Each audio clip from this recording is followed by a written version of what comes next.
Let's explore meditation techniques for mind control. We'll begin with a wee bit of the old overview. The mind control the Buddha offers us is not external but internal.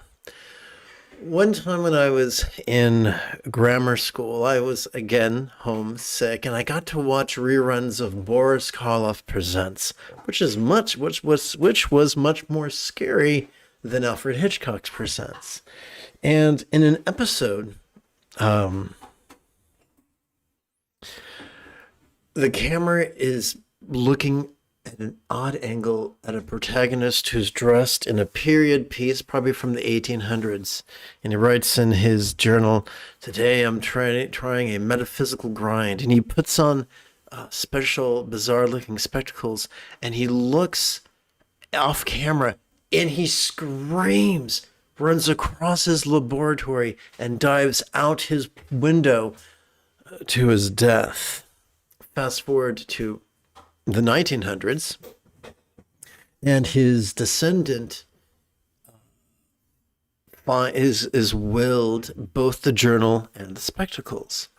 He puts the spectacles on and begins to spontaneously read people's minds, their truest intentions, their darkest secrets. And it really helps. It has a huge impact on his personal life, on his business dealings and the like. And then out of curiosity, he begins to read the journal and learns that the purpose of the glasses was not to look at others, but to look at a mirror and learn about oneself. And of course he does, and he sees just how ugly his heart is, and promptly he loses his mind. But similarly, just as those fictional glasses were designed for an inward application as opposed to an outward application, the mind control that the Buddha offers us is not to transform us into some demented puppet master, but for us to help ourselves to become the people that our dogs already think we are.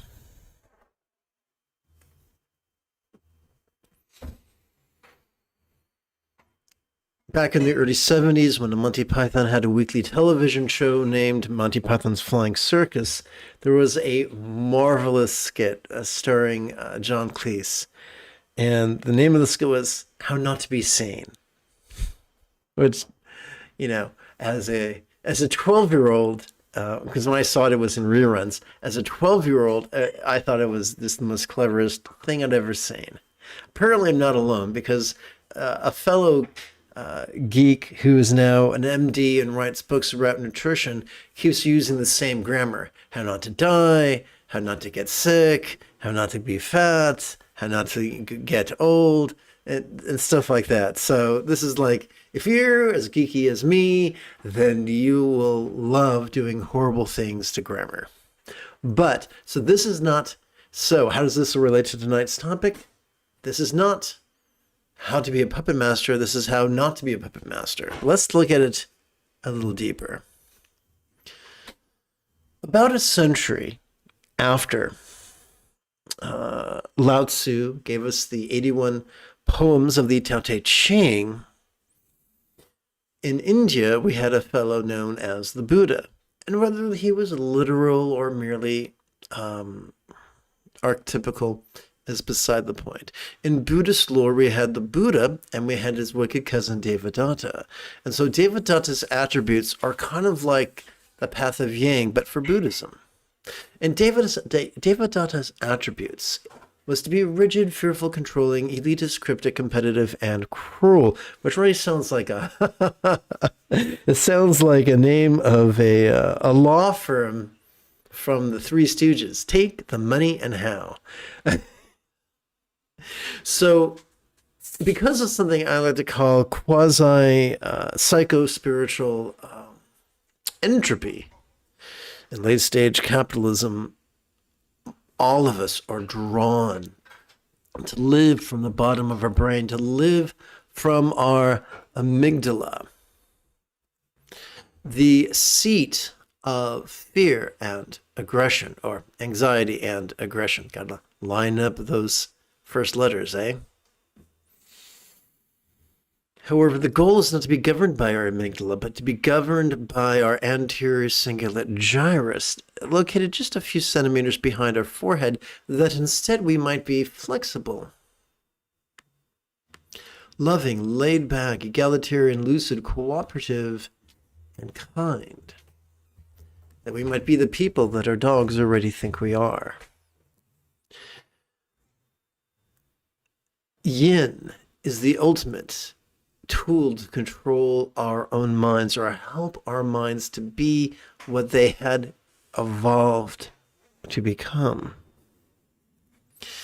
The most efficient way of doing that is to explore the four-step process to master meditation rather quickly in the span of just less than 20 minutes.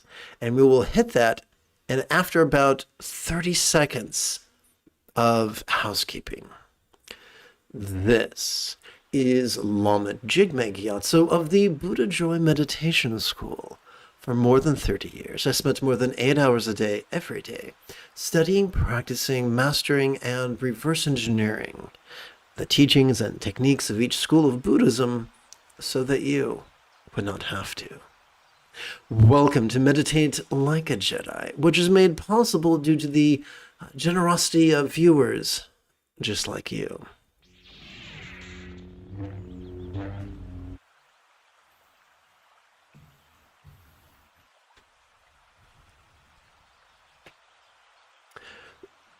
So I gotta find the right button, said the puzzled old Luddite. So let's begin this evening's lesson with an excerpt from the Total Space of Vajrasattva, the primary text of Dzogchen, composed by Prahe Vajra, also known as Gaurab Dorje, and adapted and amplified by yours truly. So I'm going to hit button 14, cross my fingers, and hope for the best. Together, let's chant. Being love and thus the really accomplish it does not practice great compassion. Being great, the profound qualities of greatness need not be praised. And my pithy commentary is the correcting consistent practice of mindfulness and meditation unleashes the highest love, which is spontaneous and uncontrived. That is exactly what we're going to do now. Oops, let's go back over here. All right. Gonna tap button 9.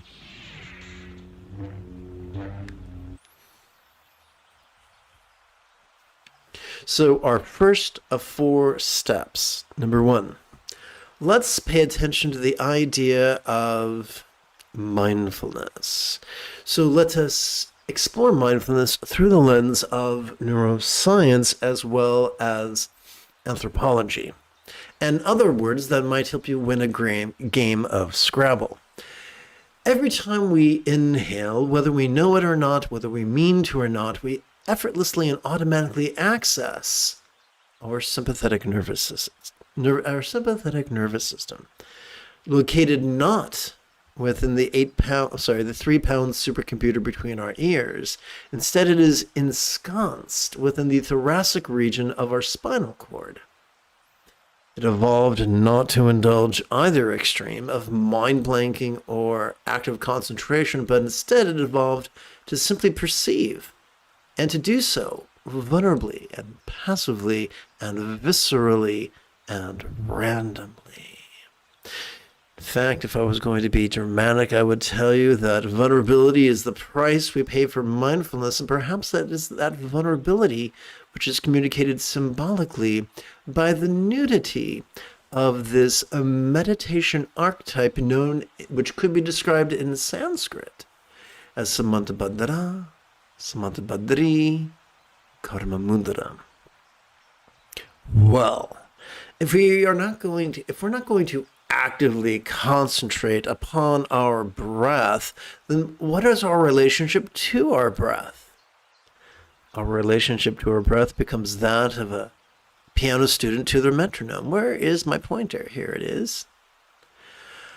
As we inhale, we could silently and mentally recite the 12 syllables, perceiving this very turbulent play of mind. And no, this is not an affirmation, for this is not a fanciful belief based on wishful thinking.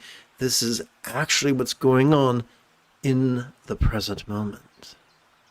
When we notice our body exhaling, we could silently and mentally recite an additional 12 syllables, relaxing into mind's non-graspable nature and together as a team. Let us practice this right now.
For a bit of review, every time we inhale, whether we know it or not, we are wired to perceive.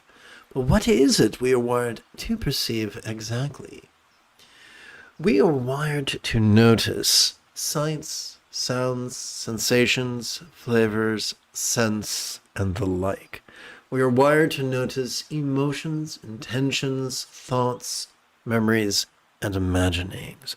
We are wired to notice the external, the internal, the physical, the mental, the pleasurable, the painful, the interesting, the boring, the glorious, and the grotesque.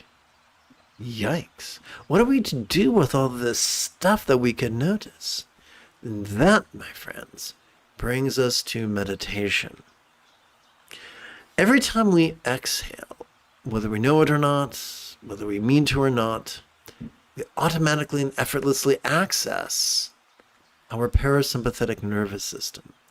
It too is found in the spinal cord, specifically in both the lower lumbar region as well as the tippy top of the cervical region. It has evolved to support both our physical relaxation as well as our mental release. In fact, it could be said that as we relax into our exhalation, whatever we noticed during our previous inhalation could begin to feel as if it was as non-graspable as a vast, empty void. Ask any English teacher, they will tell you, a simile is only as useful as it is relatable. Therefore, what is a real-world example of a non-graspable, vast empty void? How about the illusion of the infinite azure sky on a bright and beautiful cloudless morn, which, although could be tantalizing to the eye, is non-graspable to the hand? Perhaps that is why this archetype, this meditational archetype known in Tibetan as Kuntu Zang Po, Kuntu Zang Mo, Yabyum, is painted as if it was translucent and non-graspable. During our inhalations, please silently and mentally recite sitting tall, thus reminding your body to generate a vertical traction between your thachas and your head. During your exhalation, please silently and mentally recite the verb relaxing. Let us do so for approximately 12 to 16 repetitions.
There is a profound fringe benefit to training in mindfulness and meditation, hinted at by the Dzogchen Lamas, who insisted that the highest love is the spontaneous and uncontrived fringe benefits of training in mindfulness and meditation.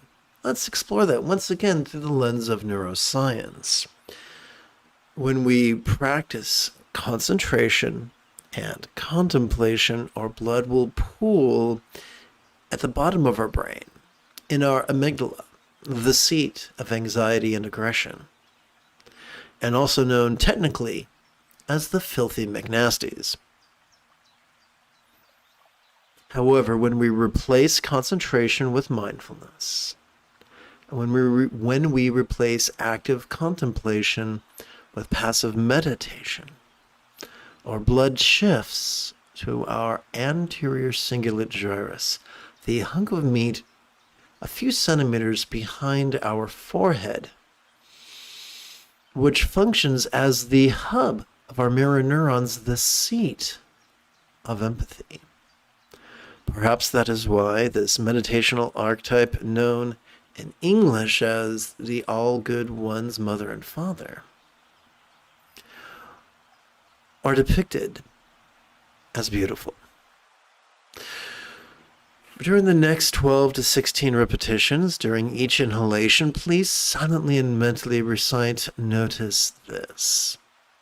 And during each exhalation, please silently and mentally continue to recite the three-syllable verb, "relaxing."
Consider, if you will, the way this lady, the color of a cumulus cloud, appears to be actively sporting in tantric union, thus reminding us that contrivance is always trumped by spontaneity.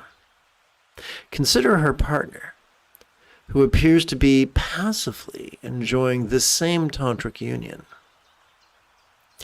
thus reminding us that not all spontaneity is created equal, and that scattered spontaneity is always trumped by the centered spontaneity that is the effortless byproduct of both mindfulness and meditation. Now let's take it a step further. When our choices, utterances, and deeds flow from the effortless effort that comes from mindfulness and meditation, from love's centered spontaneity that comes from mindfulness and meditation, then our lives can feel as blissful as the real or imagined paradise of a Buddha of lore. Now that we've come to the fourth step, during each remaining inhalation of this evening's practice, please silently and mentally recite the demonstrative pronoun this. And during each exhalation, please silently and mentally recite the one-syllable verb ease, which functions as a synonym of relax.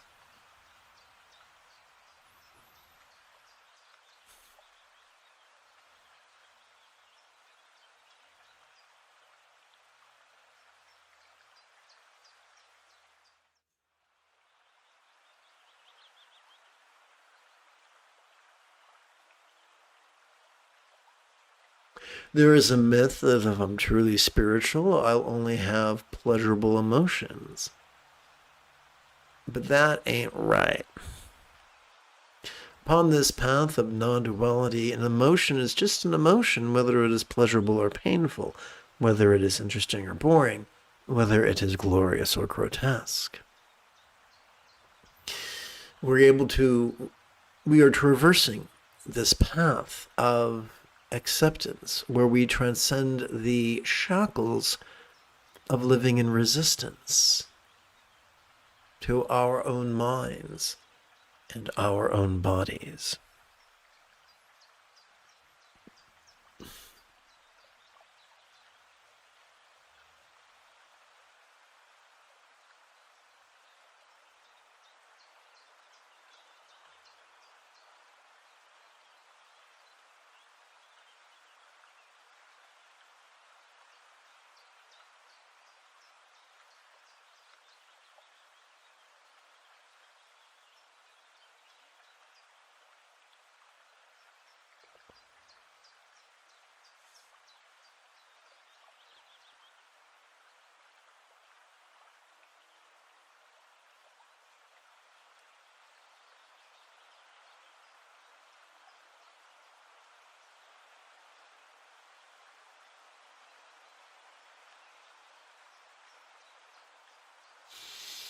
Now that we've climbed to contemplative cruising altitude, together as a team, let us meditate as transformatively as Yoda on Dagobah under the guidance of the Force Ghost of Qui-Gon Jinn. The English translation of this meditational archetype is all good one, mother and father. How are we like the all-good one? We already possess the neurological architecture required to quickly and easily master mindful awareness, letting go, and love. That we might be the Buddhas that we were born to be.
In the penultimate, I hope I'm pronouncing this right, in the penultimate passage, or the second to last passage, of the Satipatthana Sutta, the Buddha taught that full enlightenment could be mastered in less than 7 years, or 7 quarters, or 7 months, or 7 weeks, or even or 7 fortnights, or 7 weeks, or even 7 days. Doing so is a 2-step practice. Physically mastering sitting, and mentally mastering the Eightfold Path.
If you would like me to put together a lesson simply exploring various sitting techniques, I will be happy to do that.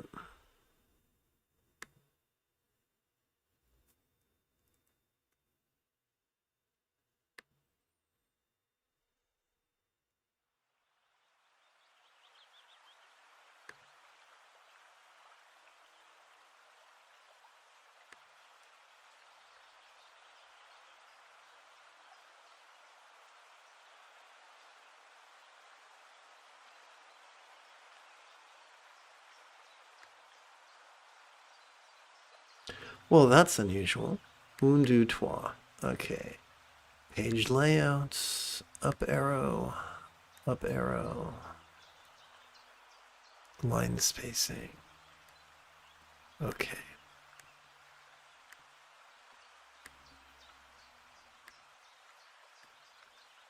But here's the basic method. If during the first week you set aside 5 minutes every 12 hours just to sit and practice this meditation technique, you could set the timer on your smartphone and even spend those 5 minutes while you're sitting participating in a live stream, live or recorded, here on YouTube.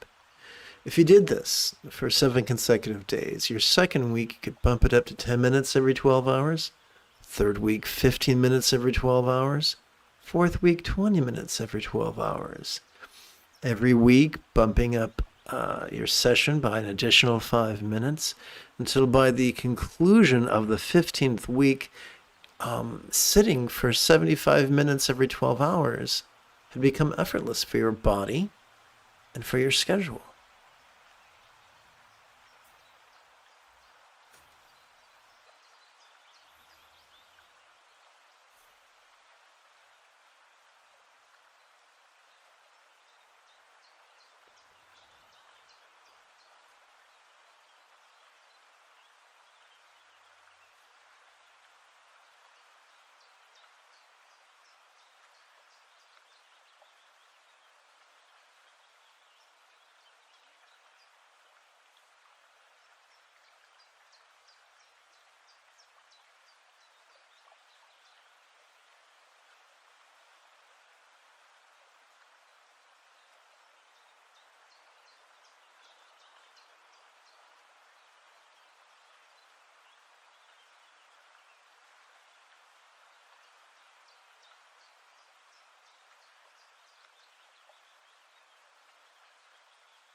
By this point in this evening's lesson, you've come to have a very good bead on both mindfulness as well as meditation, which are respectively the seventh and eighth folds of the Buddha's Eightfold Path.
The first fold of the Buddha's Eightfold Path is right view, which is a rather cryptic way of explaining that which was elucidated in the Buddha's shorter meditation manual, the Anapanasati Sutta.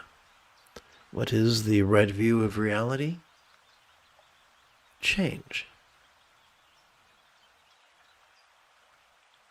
With the coming and the going of the seasons, we see the impermanence of a year. With the waxing and the waning of the moon, we see the impermanence of a month. With the rising and the setting of the sun, we see the impermanence of a day. With the swelling and the sinking of our chest, we feel the impermanence of a breath.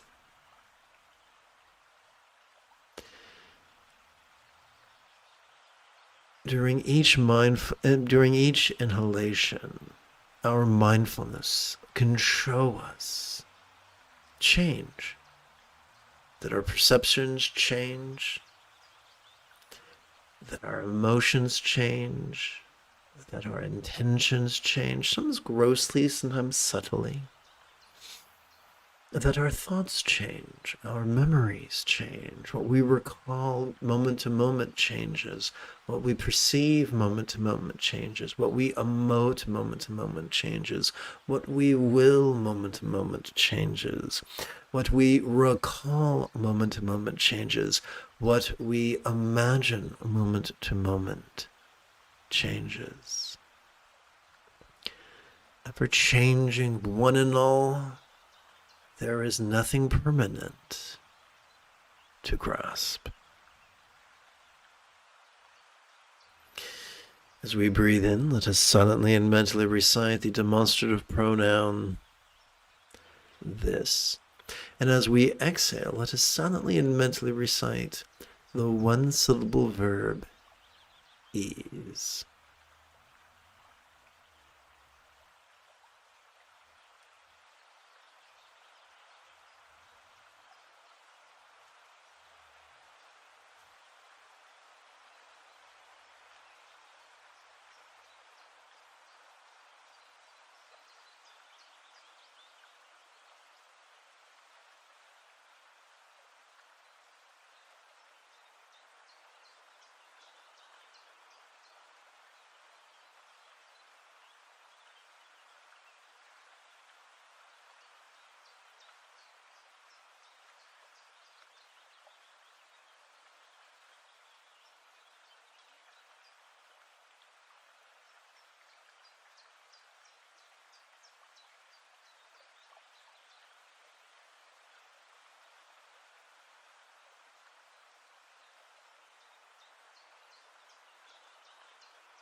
50% of the Buddha's Eightfold Path.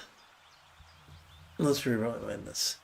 So let us explore interdependence, how our choices, utterances, and deeds can affect those around us. Perhaps that is why 50% of the Buddha's Eightfold Path pertains to loving kindness.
The second fold of the Buddha's Eightfold Path is right aspiration, known by the Tibetan teachers as wishing love.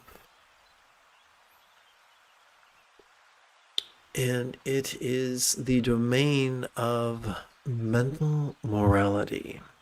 Mental morality is as simple as wishing others well. Regardless of what we feel, it is an exercise of our intention, and it is an effortless product of mindfulness and meditation.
The third fold of the Buddha's Eightfold Path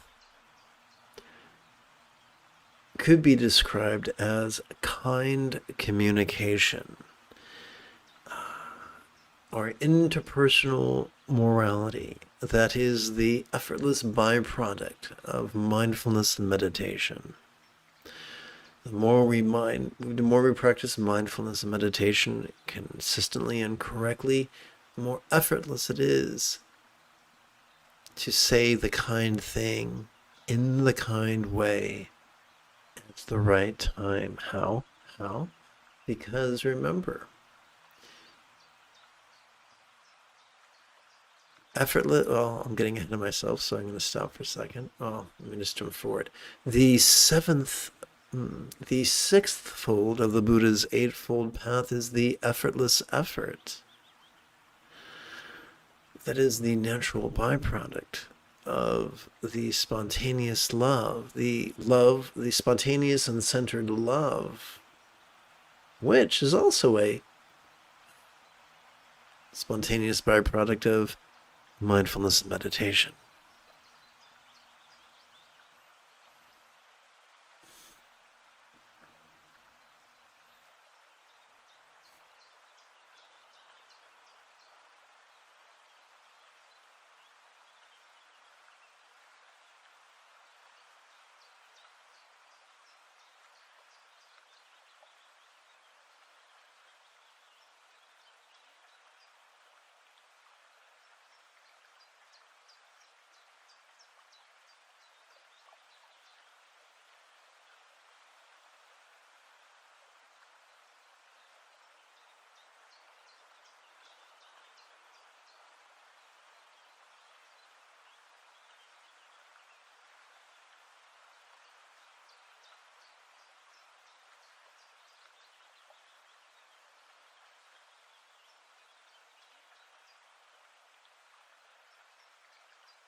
The fourth fold of the Buddha's eightfold path is kind conduct. And it is the key to physical morality.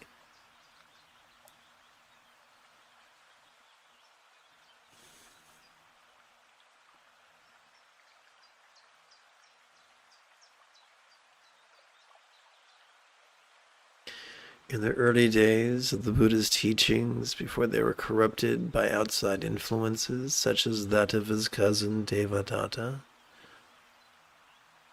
the only rules the Buddha taught was the eightfold path.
The fifth fold of the Buddha's eightfold path is kind commerce.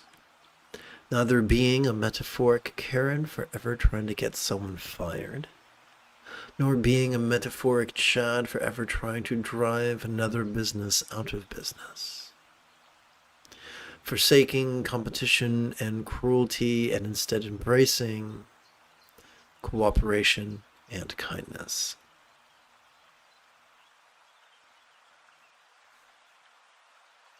This is the key to circumstantial morality.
What if enlightenment was nothing mystical or magical or elite, but simply the mastery of the Buddha's Eightfold Path?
As a child, the tying of my shoes was a mystery, thanks to the instruction of my mother and much repetition on my part. At this point in my life, I've mastered tying my shoes, for I am able to do so spontaneously, habitually, easily, and effectively. Come to these live streams every 12 hours. And by the conclusion of your 17th week, you could very well have mastered this Eightfold Path.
Sturgeon's law reminds us that 90% of everything blows, and not in the fun, tingly way. That applies to meditation teachers. So perhaps it should come as little surprise that so very many of them think that being defined by rigidity, fear, controlling tendencies, elitism, cryptic, competitive, and competition and cruelty is Jim Dandy.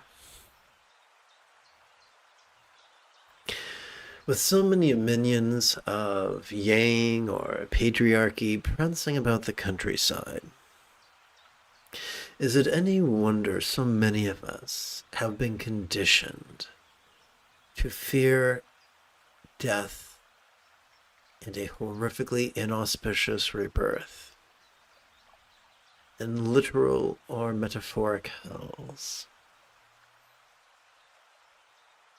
Fortunately, in the numerical discourses of the Buddha, it is taught that the key to an auspicious rebirth is loving kindness, which, fortunately for you and I, is a natural byproduct of the consistent and correct practice of mindfulness and meditation.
How are we to know which teaching or which teacher to rely upon?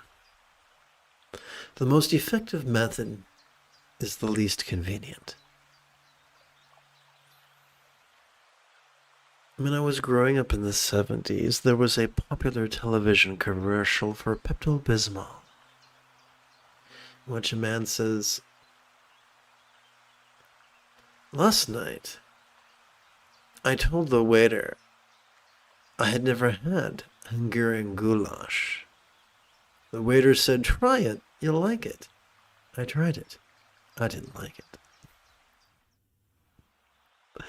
Similarly, when encountering any new teacher, receive a technique, then apply their technique once every 12 hours for 7 consecutive days. If you cannot do that, or you will not do that, then that teacher probably is not your greatest problem. If you do that, and your crankiness increases to such a magnitude that people call you little Darth Vader, then that teacher and that technique probably are not ideal for you. However, if you stumble upon a teacher and their technique, and you apply it every 12 hours, once every 12 hours for 7 consecutive days, and you grow in peace and joy and love, then you've probably found a useful teacher and a useful technique. It's just that simple.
The Buddha forsook austerity.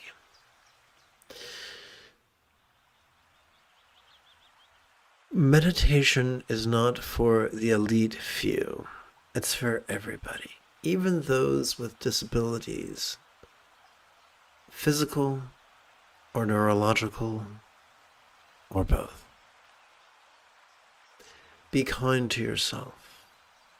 Your body's pains or its cries to alert us of unmet needs. Insufficient sleep, or sunshine, or fresh air, or exercise, or water, or fruits, or vegetables, or seeds, or nuts, or whole grains, or legumes.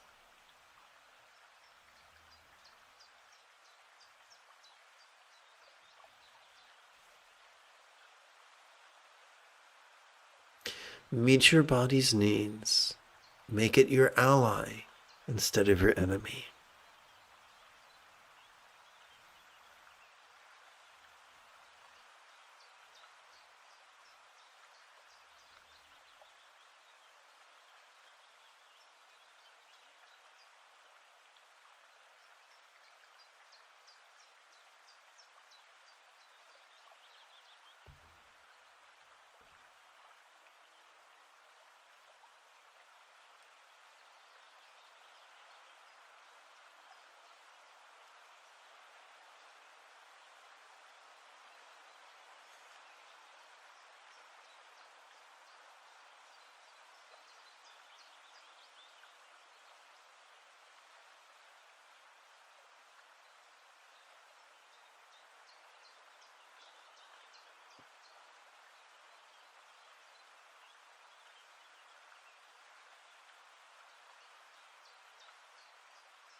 Let us seal this evening's practice by returning to the excerpt that we used to begin this evening's practice.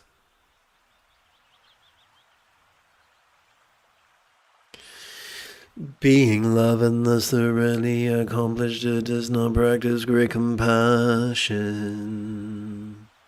Being great, the profound qualities of greatness need not be praised.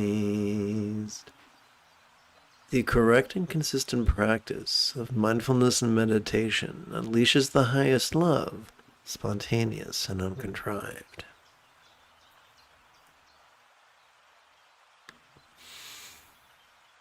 If you feel that I have earned it, you could give this live stream a thumbs up. You could even help support this channel.